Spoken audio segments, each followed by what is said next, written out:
Nikki Incorporated President, Mr. Naotoshi Okada, Excellencies, ladies and gentlemen, I am pleased to address you today.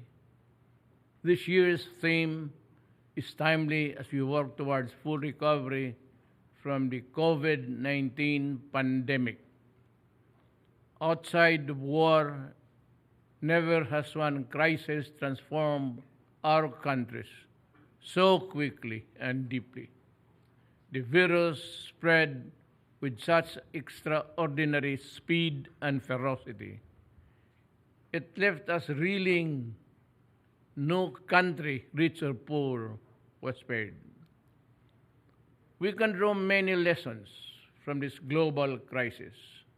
First, we're only as strong as our weakest link, as a country and as a region, and as one global community. This is why we need greater solidarity for collective, coordinated, and comprehensive responses. Inward-looking policies will lead us nowhere. The Philippines supports all avenues of increased production of diagnostic, therapeutic, and vaccines. We also consistently championed universal, fair, and equitable access to COVID-19 vaccine. No one is safe until everyone is safe, according to the UN, and no country can hope to regain growth until all are able to defeat this virus. The Philippines is one of the few that have not imposed export controls on critical products at the height of the pandemic.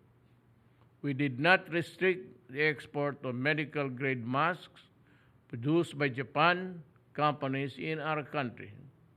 This preserved jobs while helping save lives in other countries. Equitable access to vaccines is our shared responsibility. We take this commitment seriously, and we expect the same from partners. I thank Japan and other partners in the COVAX facility that has benefited many developing countries, including my own. Second, while collective international action is vital, this can only supplement national responses. The pandemic exposed long-standing social inequalities and systemic problems.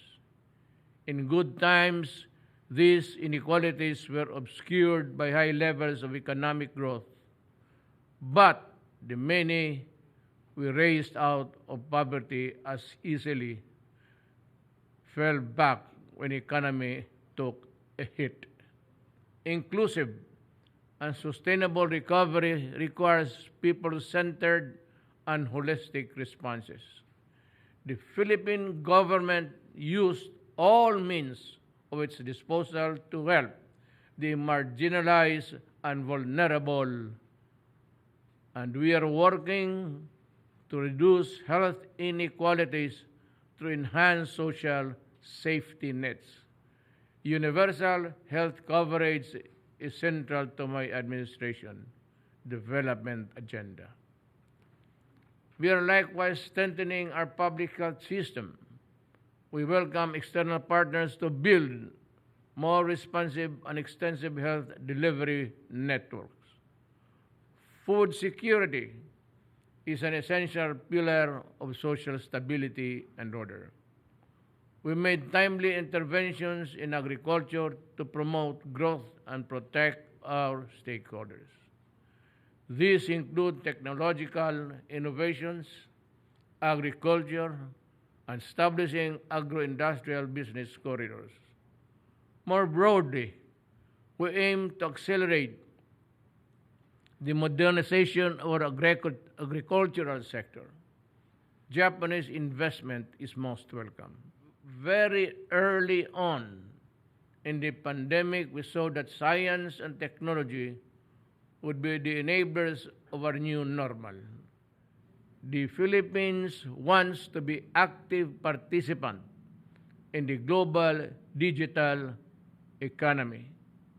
We invite more investments to expand e-commerce and facilitate new modes of interaction and exchange in safe and secure cyberspace. Third, the pandemic has impelled, if not accelerated, the globalization process.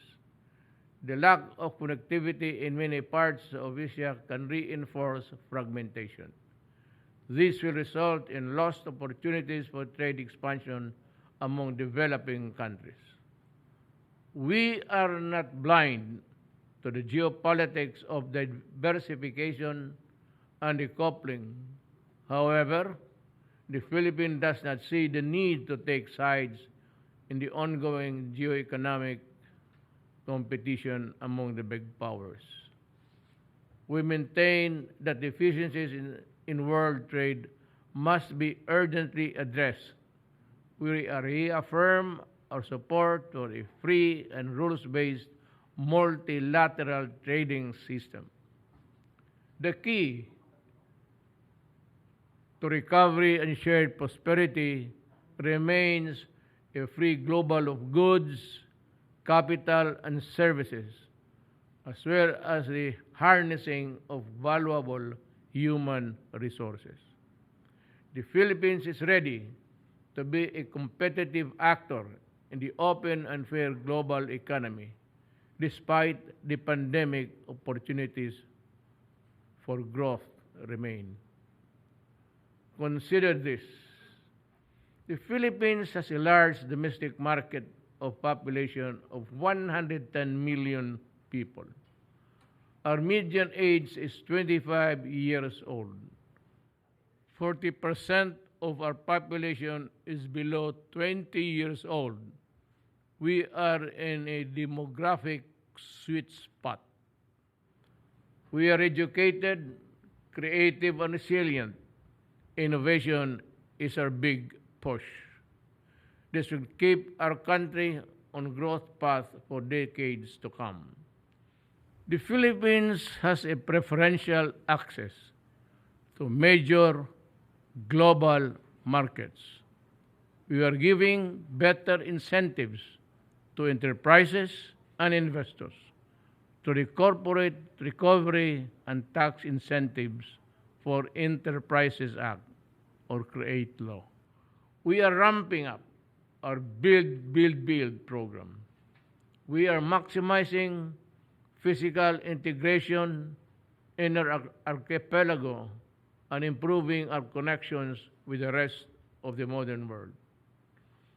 In addition, our transition is a greener and more socially equitable economy offers more pathways for economic expansion and modernization. Finally, the pandemic has not halted the shift of power to the east. If anything, early recoveries in Asia have accelerated it.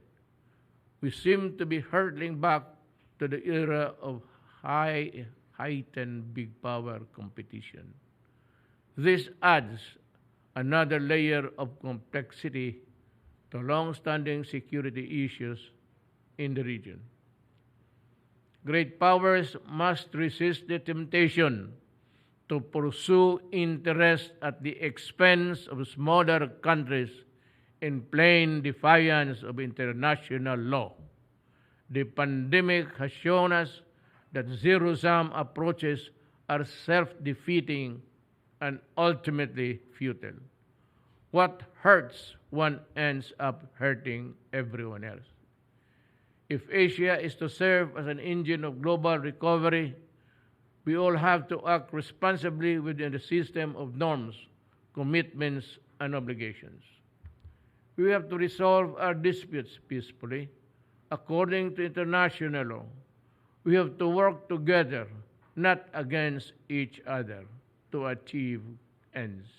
This is the only way to realize the promise of a prosperous Asian century. Thank you.